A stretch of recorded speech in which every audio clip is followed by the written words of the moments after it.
안녕하세요. 본격적으로 가을이 완연해지는 시기에 다들 건강 조심하시기 바랍니다. 저도 올해가 지나면 벌써 50대 중반으로 접어드는 나이입니다. 4월 빠르다는 말을 하는 말인데 뭐 하나 이뤄놓은 거 없이 이렇게 나이만 먹는 게 아닌가 가끔 불안해지기도 하네요. 제 나이와 비슷한 분들은 많이들 공감하실 것 같습니다. 저는 큰돈을 벌거나 성공한 사람은 아닙니다. 내년이면 대학이라는 큰딸과 고등학생 2딸의 아빠이자 한 가정을 책임지는 가장이지요. 부끄럽지만 제 아내를 편하게 살게 해주지 못한 못난 남편이기도 합니다.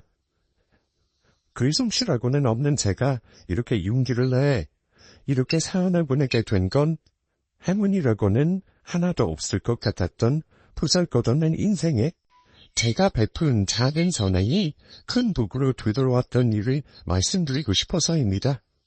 살면서 누구든 큰 위기가 닥칠 때가 있지요. 저 또한 그랬습니다.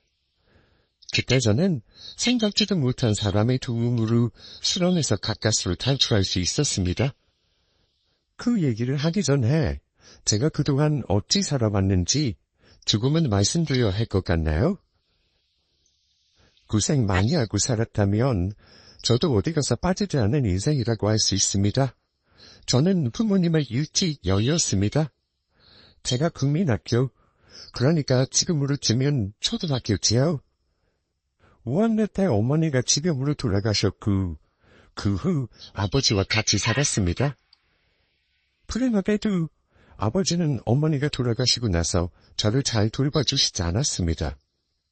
어머니가 돌아가신 것도 늘 어머니를 힘들게 했던 아버지 때문이었던 것 같습니다.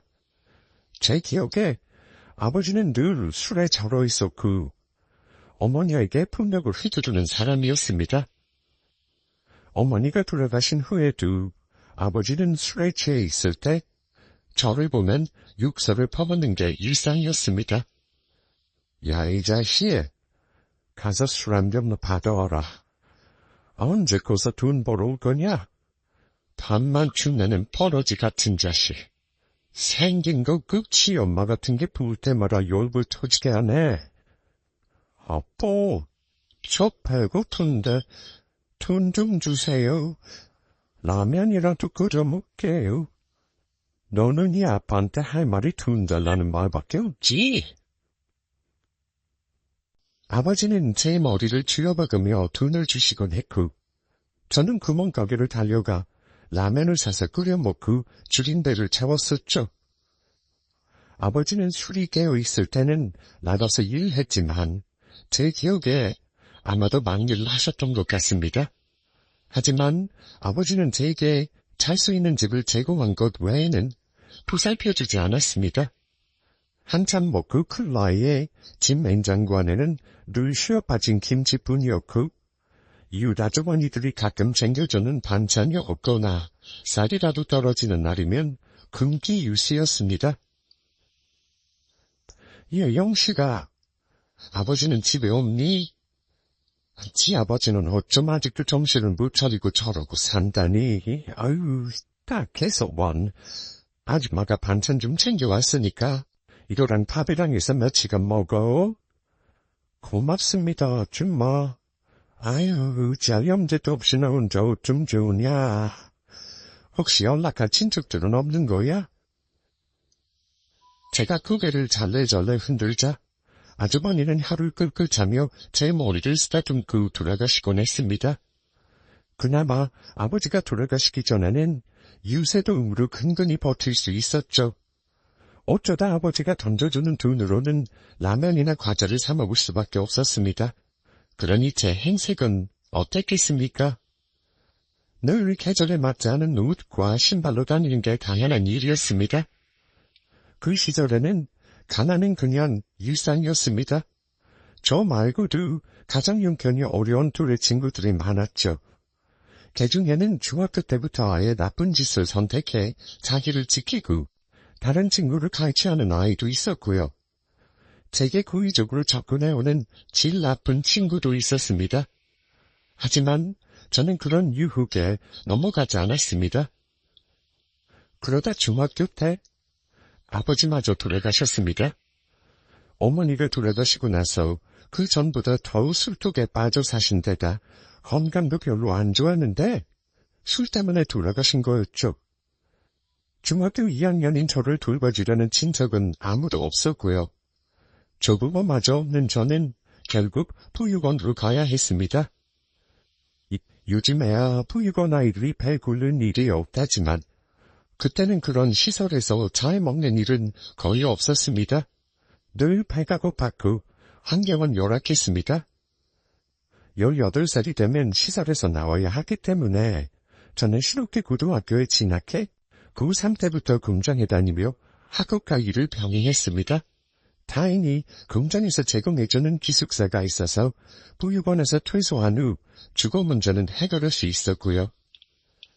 고등학교 졸업 후 군대 가기 전까지 제 목표는 무조건 돈을 모으는 거였습니다. 정말 악착같이 살았지요. 그때는 토요일에도 공장이 돌아가던 시절이어서 주말날은 가리지 않고 몸을 혹사시키며 일을 했지요. 그 당시 제가 자주 가던 식당이 있었는데요. 간판도 제대로 없는 동네 식당이었던 걸로 기억합니다. 공장에서 나와 큰 길로 통하는 비탈진 고갯길을 내려가다 보면 오른편에 나지막이 자리한 눈에도 잘 튀지 않는 식당이었죠. 저는 거기에서 제 인생에 처음으로 큰 가르침을 준 어른을 만나게 되었습니다. 아주머니, 저 볶음밥 하나 주세요. 그래, 청가학. 오늘도 많이 힘들었나 봐. 일이 많은가 보지? 어찌 이 시간에 저녁을 먹고 그래? 네, 공장 일이 그렇죠, 뭐. 볶음밥을 시키던 아주머니는 그 식당에서 가장 크고 깊은 그릇에 볶음밥을 담아주었습니다. 수담스럽게 올린 계란 프라이 하나와 푹 가진 밥에 섞인 돼지고기를 씹으면 그렇게 맛있을 수가 없었죠. 그분은 힘들었던 제 일상에 저렇게 따뜻한 말 한마디를 건네주시는 유일한 여자 어른이었습니다. 엄마가 계셨다면 이런 느낌이었을까 가끔 생각하기도 했습니다. 저는 돈을 아끼느라 그 당시 하루에 한 끼만 밥을 먹었습니다. 그나마 공장 일을 마치고 집에 가는 길에 먹는 그 한 끼가 저에게는 낙이었죠. 사투리를 쓰는 그 아주머니는 제가 식당에 들어설 때마다 집 나간 자식이 돌아온 듯 기뻐했습니다. 배가 고픈데 돈이 없는 날에는 물을 마시면서 그 식당에서 먹던 볶음밥을 그리워했습니다. 그런데 며칠 만에 들른 식당에서 아주머니가 제게 이러시는 겁니다. 저기 청각, 내가 부탁이 하나 있는데. 네, 무슨 부탁이신데요? 제가 들어드릴 수 있는 거면 들어드릴게요. 어렵진 않은 거야. 실은 우리 식당이 저녁에 술 한잔 콜치러오는 손님들이 많아서 바쁘거든. 아니 매일 이 시간에 일 마치는 것 같은데 혹시 저녁에 딱 1시간만 우리 식당에 설거지를 좀 해줄 수 있을까? 대신 밥은 총각이 아무 때나 와서 먹어도 괜찮아. 어때? 그렇게 해줄 수 있어? 솔직히 저는 속으로 들듯이 기뻤습니다. 군에 다녀와서 어떻게든 지낼 곳을 마련하기 위한 목돈을 모아야 했던 저는 한푼이 아쉬웠고 늘 10대가 모자랐으니까요. 네, 그렇게 해주시면 저는 너무 감사하죠. 설거지도 해드리고 잠일도 해드릴 테니 저한테 시켜주세요. 아주머니 정말 고맙습니다. 아이고 대단치도 않은 거에 감사는 무슨. 내가 고맙지. 밥이야 늘 남는 거니까 개의치 말고, 응? 저는 그 후 군대 가기 전까지 매일 1시간씩 대단치도 않는 식당에 잠일을 돕고 식단법을 축내었습니다. 저는 그때 아주머니가 왜 제게 그런 제안을 했는지 알지 못했습니다. 말 그대로 너무 바빠서 손이 필요했을 수도 있고 제 어려운 사정을 눈치채고 돕고 싶었던 건지도 모르겠습니다. 하지만 확실한 건 제가 그 시기를 버틸 수 있었던 건 온전히 아주머니가 제게 베푼 운정 때문이었다고 감히 말할 수 있습니다. 또 이제는 그 아주머니의 마음이 얼마나 귀하고 예쁜 것인지 아는 나이가 되었죠. 제가 받은 그 친절로 저 또한 누군가에게 작은 친절을 베풀 수 있게 된 거니 어찌 보면 제 인생의 진짜 은인이라 할 수도 있겠네요. 아무튼 그 어렵고 힘든 시절을 지나 군대에 다녀오고 나서 저는 사회에 나와 말 그대로 생존을 목표로 살았습니다. 20대에는 안 해본 일이 없을 정도였으니까요. 그러다 운 좋게도 식당 주방에서 일을 하게 되었는데 요리도 기술인지 경력이 쌓이며 나름 주방일로 잔뼈가 굵어지게 되었습니다. 여기저기 떠돌지 않고 한 곳에서 일을 하며 돈을 모았죠. 그러다가 30살이 되던 해에 얼마간의 목돈을 들고 어릴 때 살던 고향으로 돌아왔습니다. 그리고 제가 신세졌던 그 아주머니가 계신 식당을 찾았죠. 그러나 그 식당은 이미 그 자리에 없었습니다. 세월의 흔적이 가득한 그곳은 이미 비어있는지 오래된 듯 했습니다.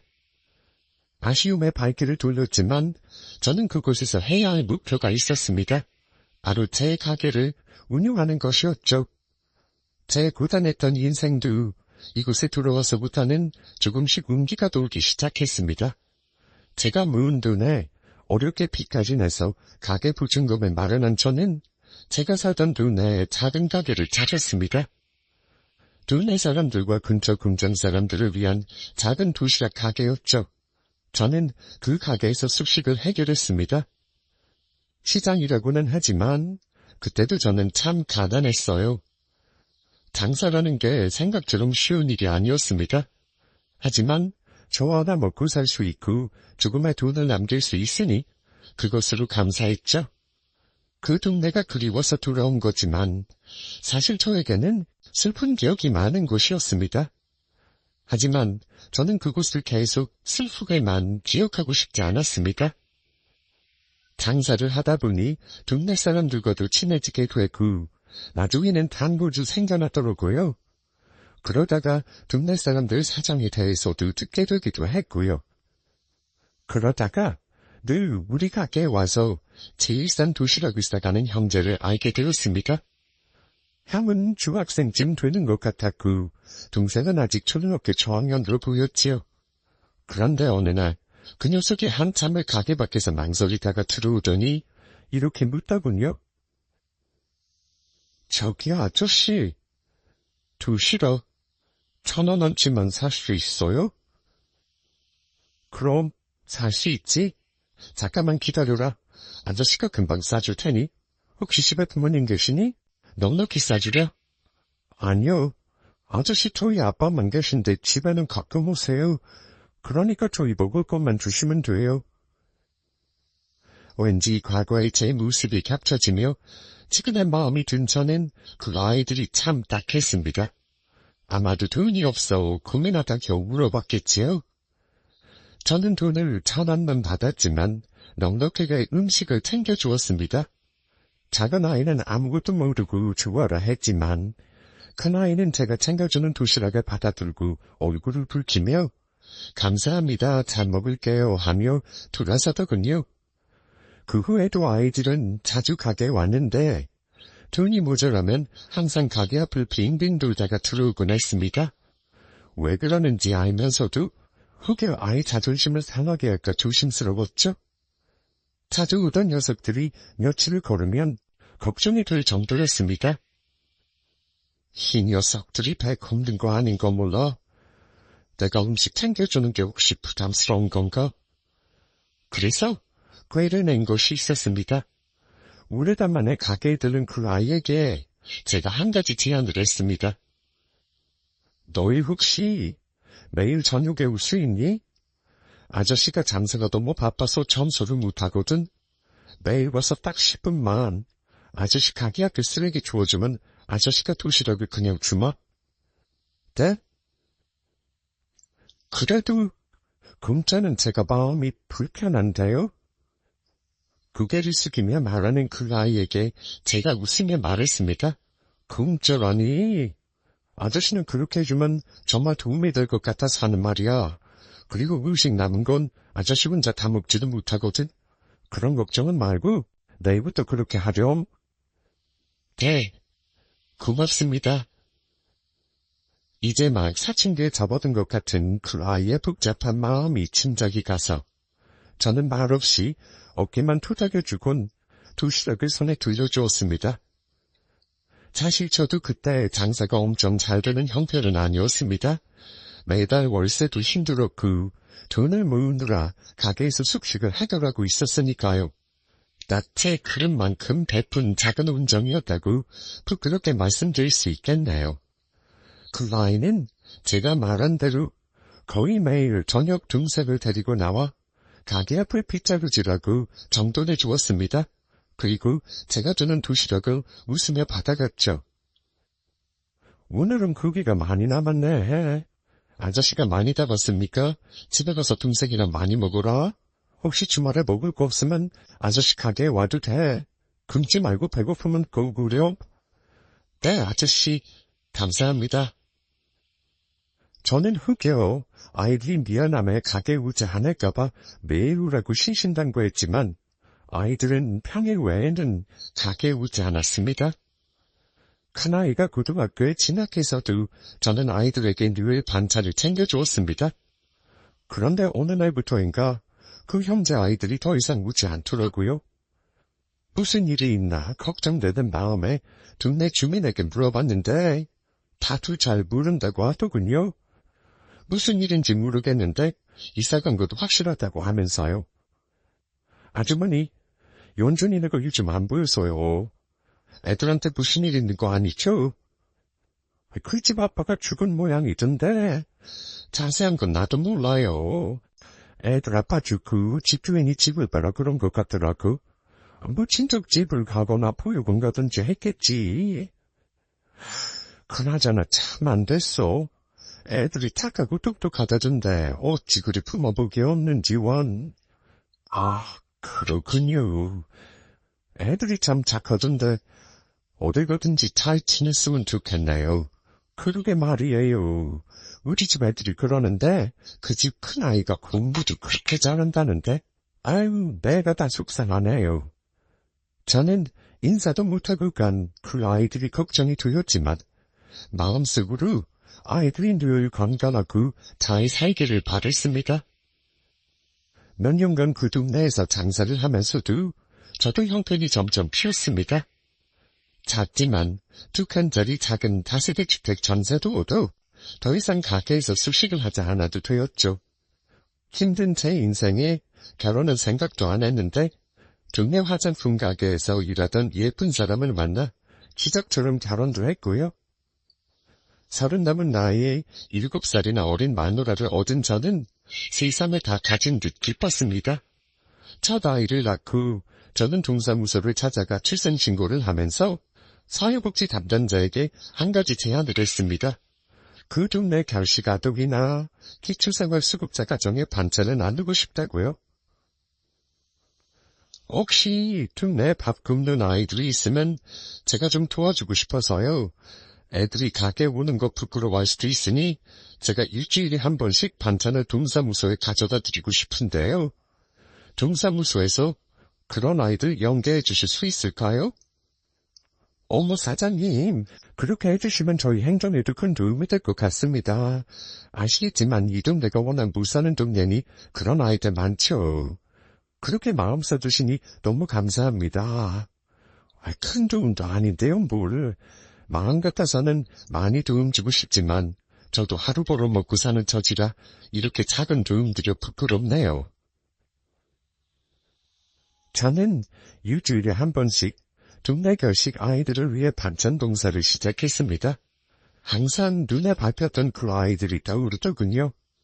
말이 봉사였지만 실은 제 마음이 오히려 위로받는 기분이었습니다. 소문내고 싶지 않은 선행이었는데 그 일을 15년 넘게 하던 어느 날 동사무소 직원이 제게 그러더군요. 사장님, 어떤 분이 사장님 좋은 일 하신다고 도와드리고 싶다는데요. 반찬 봉사에 후원하고 싶다고 매달 이렇게 50만 원을 내주시겠다요. 아이고, 그래요? 그런 분이 우리 동네에 계셨군요. 혹시 그분 성함이라도 좀 알 수 있을까요? 아니요, 그분이 익명으로 후원하기 원하세요. 알려주는 걸 원치 않으신데요. 젊은 남자분이시던데 개인정보라 저는 여기까지밖에 말씀을 못 드리겠네요. 그 익명의 후원자 덕에 저는 더 많은 가정의 반찬을 후원할 수 있게 되었고요. 그렇게 시작한 반찬 부사는 지금까지 하고 있습니다. 물론 세월이 흐르며 도시락 가게는 더 이상 장사가 예전처럼 되지 않아 아내와의 상의 끝에 식당으로 업종을 바꿨고요. 식당으로 변경하고 나서는 오히려 장사가 더 잘 되었습니다. 그리고 기쁘게도 우리 부부는 장사던 그 가게를 우리 소유로 만들었습니다. 그날이 제 인생에서 손에 꼽는 기쁜 날이었죠. 그 세월 동안 저는 두 아이의 아빠가 되었고 힘들어도 만하지 않고 이렇게 삶을 읽어내었으니까요. 아이들이 커가는데 학원을 보내고 뒷바라지하느라 빠듯하긴 마찬가지였지만 먹고 살 걱정하던 젊은 날에 비하면 마음만은 부자였습니다. 그렇게 큰일 없이 인생이 풀리려나 했는데 아니나 다를까 그날은 생각지도 못했던 곳에서 나타났더군요. 어느 날 30대 초반으로 보이는 여자가 혼자 우리 식당에 와서 순두부찌개를 시켰습니다. 그 동네는 관광객도 없고 외지 사람이 많이 없는 곳이라 우리 가게를 우가는 사람은 제가 거의 얼굴을 아는데 처음 보는 사람인데다 차림이 화려한 편이었죠. 별다를 것 없이 주문을 받고 주문 받은 대로 음식을 내주었습니다. 그런데 한참을 먹던 그 여자가 갑자기 소리를 지르더군요. 어머 사장님, 여기 이것 좀 보세요. 거기서 뭐 이런 게 다 나와요? 거의 다 먹었는데 어쩜 좋아. 이거 어떡하실 거예요? 놀라서 달려간 제 눈에 보인 건 황당하게도 피다만 담배꽁초였습니다. 저는 담배도 피우지 않는데 거기서 그런 게 나왔다니 당황스럽기만 했죠. 아이고 손님 죄송합니다. 제가 꼭 다시 내오겠습니다. 아니 제가 식사값은 안 받겠습니다. 그런데 우리 식당에서 담배 피우는 사람이 없는데 그런 게 나온 게 좀 이상하네요. 정말 그게서 나온 게 맞을까요? 뭔가 이상했지만 일단 사과부터 하는 게 맞다고 생각했죠. 그런데 그 여자가 제 사과를 듣고 더 화를 내더군요. 그럼 제가 먹던 국에 꽁초를 미쳤다고 넣겠어요? 대체 음식 관리는 어떻게 하게 이런 게 나와요? 정말 이맛 다 버렸네. 식사값이 문제가 아니라 이거 어떡하실 거예요? 머리 그릇단 그 담배 꽁초라뇨. 아이, 그러게요, 손님. 저희가 위생관리를 엄청 철저하게 하는데 왜 그런 게 나온 건지 저도 잘 모르겠네요. 어쨌건 저희 잘못이니 이만 화푸시고 다음에 오시면 저희가 한 끼는 식대 안 받고 대접하겠습니다. 정말 웃기네요. 그자 식대로 지금 이 문제를 해결하겠다는 거예요? 지금 내 몸에 이미 엄청나게 들어가 버렸는데? 여자는 생각보다 만만치 않았습니다.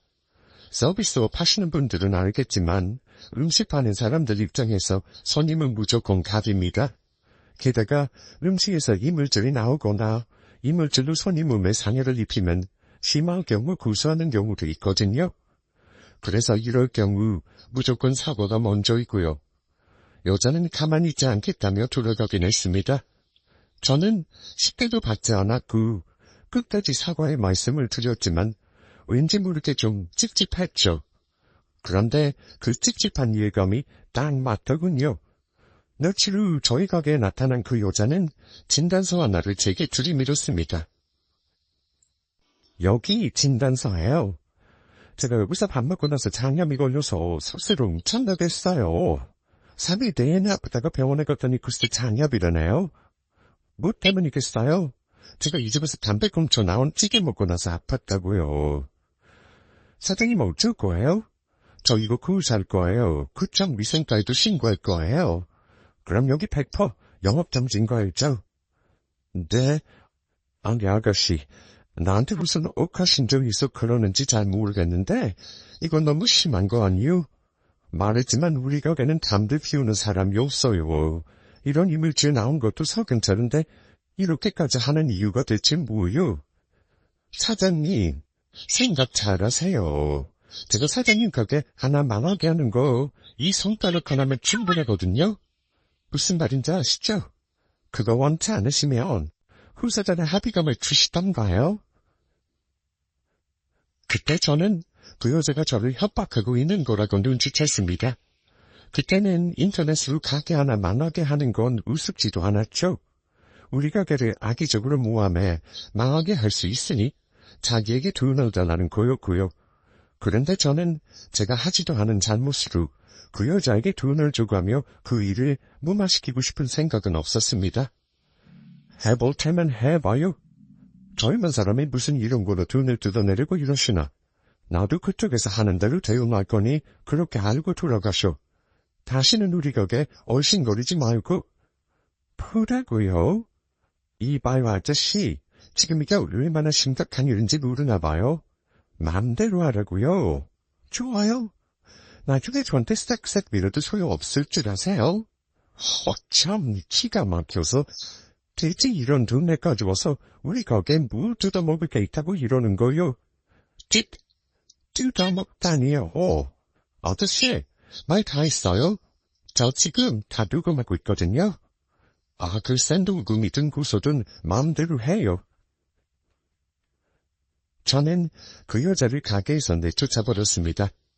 그리고 별일도 아닌 걸 가지고 무슨 큰일이야 생기겠냐며 아내를 잘 달래주었죠.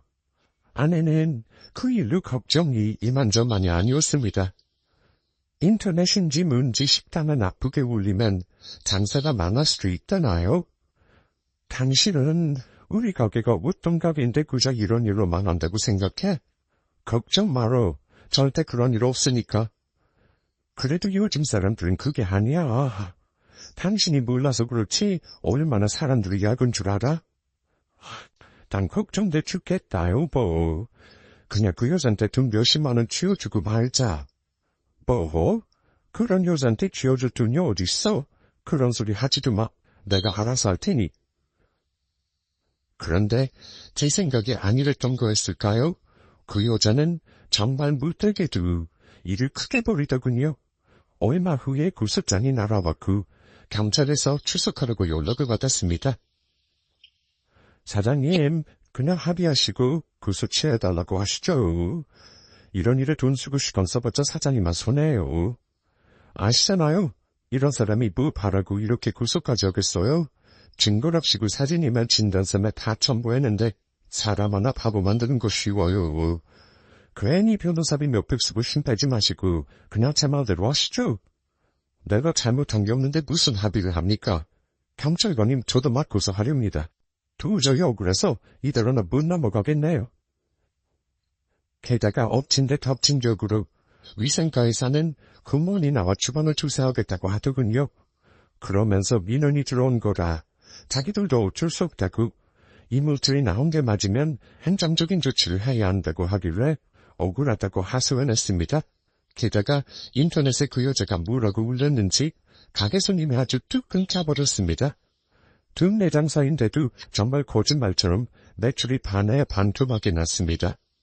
아주 우리 가게를 망하게 하려고 작정을 한 듯 했습니다. 아무 잘못도 안 하고 밤낮으로 고생하는 우리 부부에게 왜 이런 일이 일어나는 건지 세상이 원망스러울 정도였습니다. 참, 대체 이게 무슨 큰일이라고 이렇게까지 되는 거야? 여보, 내가 그랬잖아. 그냥 그 여자한테 몇십 주고 끝날 일을 왜 이렇게 만드냐고. 그런 말 말어. 나도 맞고서로 대응할 거니까. 제발 일 좀 복잡하게 만들지 말자. 당장 이번 달 대출이자부터 걱정해야 할 판이야 지금. 당신 그 반찬 복사는 이 일 마무리 될 때까지는 하지 말아봐. 그 일이 이거랑 무슨 상관이라고 그래? 당신은 그다 신경 쓰지 마. 내가 다 알아서 해. 걱정하는 아내에게 큰 소리는 쳤지만 저도 속이 썩기는 마찬가지였습니다. 그런 일이 생겼다고 하던 봉사를 그만둘 수는 없었죠. 늘 하던 대로 동사무소에 반찬을 배달해놓고 차 한 잔을 얻어 마시면서 혹시 행정기관이니 제 일에 조언을 해줄 수 있지 않을까 싶어 그간 있었던 일을 털어놨습니다. 동사무소 직원은 자기 일처럼 안타까워했습니다. 세상에, 뭐 그런 나쁜 년이 다 있나요? 사장님, 이렇게 좋은 일 하시는 분인데 그런 것도 모르고 제가 다 속상하네요.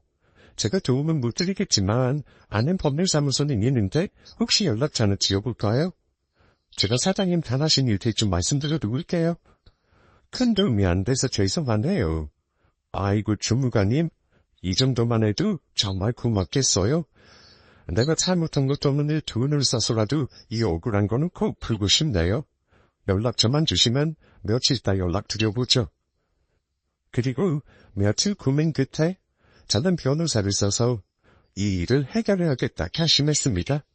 아내에게 가게를 맡기고 밖으로 나서려는데 갑자기 저를 고소한 그 여자가 가게 문을 열고 들어오는 겁니다.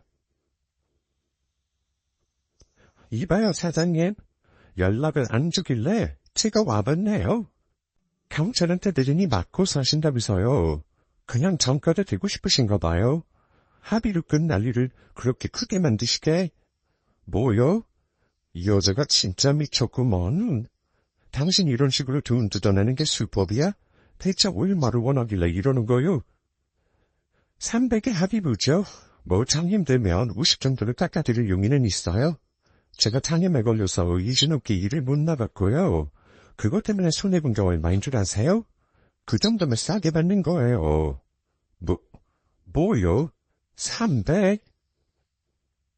어이가 없어 뒷목을 붙잡고 있는데 하필 그때 가게 문을 열고 말쑥한 자림에 키 큰 남자가 가게로 들어오더군요. 아, 손님, 죄송하지만 오후 장사는 좀 어려울 것 같네요. 다음에 다시 오시면 맛있게 해드리겠습니다.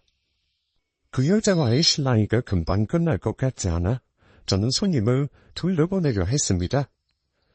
사장님 안녕하세요. 밥 먹으러 온 게 아니고요. 저는 법무법인 광장에서 나왔습니다. 제가 얼마 전에 지인한테 이 식당 사장님이 공경에 처했다고 연락을 받았는데 전화가 먼저 없으셔서 연락도 없이 이렇게 먼저 나왔습니다. 예?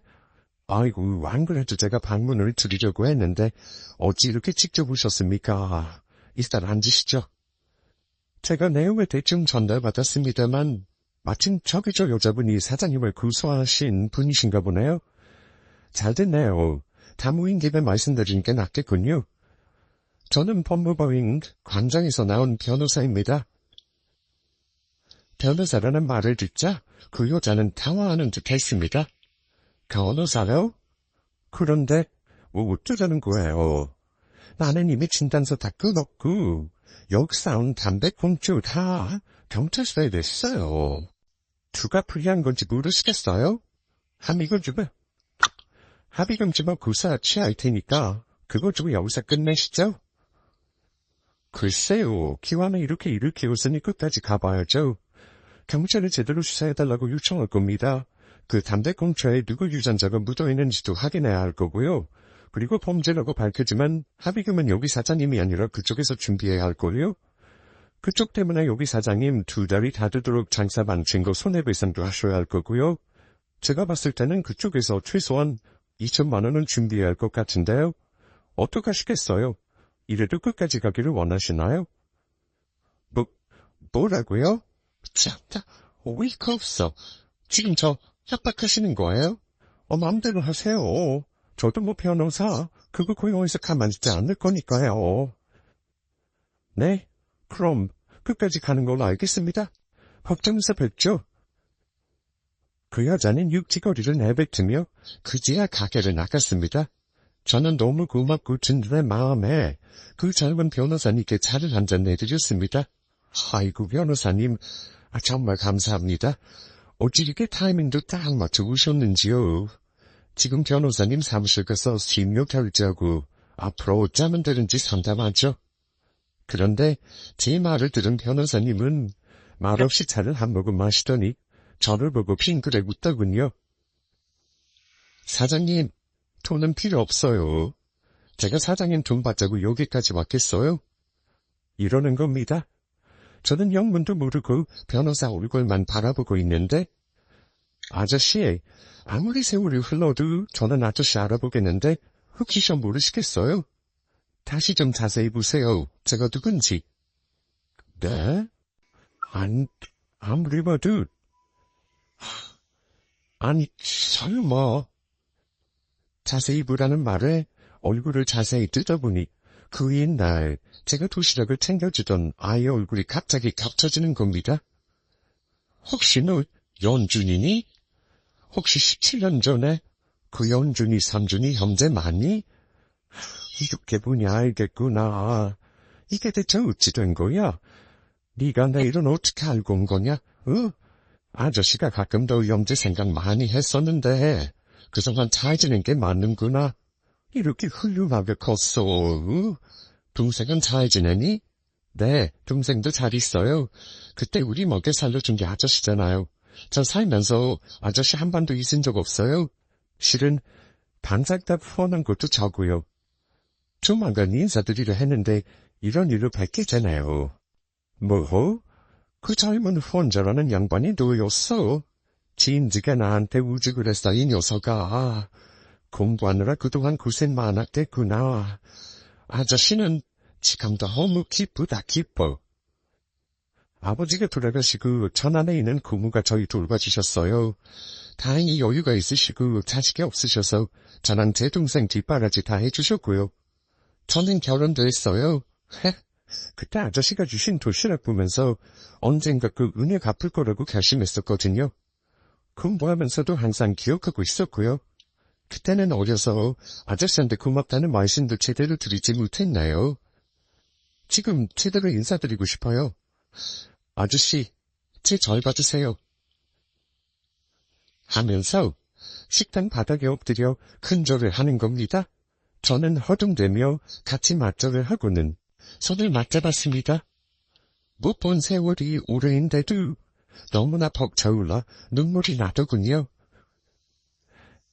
내가 비록 큰 돈 버는 일사는 못 살았지만 너를 보니 헛산 것 같지는 않구나.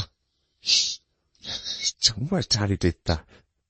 이렇게 커져서 참 고맙구나, 연준아. 네, 이 일은 걱정 마세요. 제가 깨끗하게 해결해 드릴게요. 산전수전 다 겪은 제게 이런 기쁜 일이 일어날 수도 있었나요? 비록 뜻하지 않게 안 좋은 일을 당했지만 그 옛날 작은 인연이 이런 식으로 제게 도움이 될 줄은 몰랐습니다. 그 연준이는 수임료도 받지 않고 제 일을 해결해주기 위해 바쁘게 움직여줬습니다. 그런데 어찌 되었는지 아세요? 저를 고소한 그 여자는 상황이 불리하게 돌아가자 고소를 취하하겠다고 나왔습니다. 하지만 저는 거기서 일을 마무리하고 싶지 않았습니다. 저는 그 여자를 형사고발했습니다. 영업방해와 사기죄로요. 그런데 나중에 경찰에서 수사를 하게 되면서 알게 된 사실이 있었습니다. 그 여자는 제 가게뿐만이 아니라 다른 곳에서도 음식에 이물질을 넣고 공짜로 먹거나 식당 주인을 협박해 영업을 방해하고 합의금을 갈취한 상습, 사기범이었습니다. 제가 합의하거나 고소하지 않고 끝났다면 저 말고도 다른 피해자들이 분명 더 나왔을 거라 확신합니다. 저는 그 여자와 합의금 보고 죗값을 치르게 하고 싶었습니다. 저뿐 아니라 다른 자영업자를 상대로 똑같은 수법에 협박을 해 돈을 뜯어낸 것도 10건이 넘는다는 말에 기가 막혔죠. 결국 그 나쁜 년은 사기 혐의로 징역 1년 실형 선고받았습니다. 민사로 손해배상 청구도 했고요. 제가 꼼짝없이 당할 뻔한 일이었는데 연준이 도움을 많이 받았네요. 해결되기까지 시간이 좀 걸리긴 했지만 다행히 그 후 매출도 회복됐고요. 우리 식구 먹고 살 정도로 벌고 있으니 늘 감사하는 마음으로 살고 있습니다. 그 후 변호사가 된 연준이는 가끔 가게에 들러 저와 술 한 잔씩 하고 갑니다. 우리 아내는 연준이가 오면 버선발로 뛰어나가 기뻐하며 맞이합니다. 저 역시 그놈 얼굴 볼 때마다 참 신기하다는 생각이 듭니다. 연준아, 너를 보면 참 고마우면서도 신기하구나. 네가 그 세월 나를 잊지 않았던 것도 고맙고 이렇게 내 눈앞에 나타난 나를 도와준 것도 고마워. 대단지도 않은 도시락 챙겨준 게 이런 식으로 돌아올 줄은 몰랐다. 내가 요즘 무슨 생각 드는 줄 알아? 작은 인연도 소중하게 여겨야 한다는 거야. 네가 나를 이렇게 도와준 것도 고맙지만 앞으로는 다른 사람들한테도 많이 베풀고 살아라. 아저씨는 그걸 바래? 예, 잘 알겠습니다. 그때 저한테는 아저씨가 주시는 그 도시락이 생명줄이었어요. 아저씨한테는 10,000원어치도 안 되는 후였지만 받는 저는 100만원보다 가치 있는 거였다고요. 저도 아저씨처럼 베풀면서 살고 싶어요. 어려운 사람 도와주고요. 그나저나 아저씨, 저 반찬 후원금 이번 달부터 100만원으로 늘릴까요? 제가 요즘 좀 잘 나가서요. 100만원은 좀 우습네요. 뭐 이 녀석, 100만원이 우습다니. 뒷팔자가 부럽다 이놈아. 그 이유, 저는 앞으로 남은 인생을 사는데 내 작은 행동이 항상 푹 찌는 일을 한다는 책임감을 가지고 삽니다. 아주 작은 선이었지만 받는 입장에서는 큰 도움이 될 수 있다는 걸 그때는 생각지 않았었네요. 그저 밥 금치 않고 지내는 정도겠구나 했는데 연준이 말을 들으며 느낀 바가 참 많았습니다.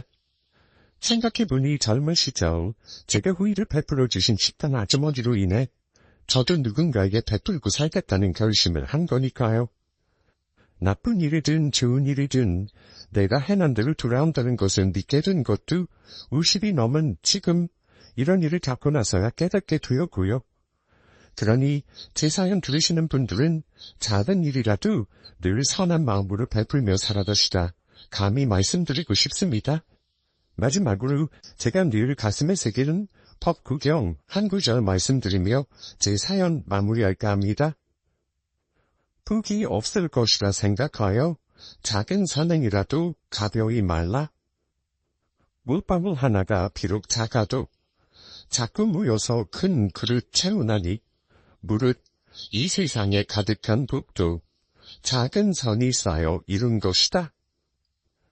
어떤가요? 오늘 제 삶과 딱 맞는 구절이 아닌가 합니다. 애청자 여러분, 그럼 오늘도 푹 찌는 하루 되시기 바랍니다. 감사합니다.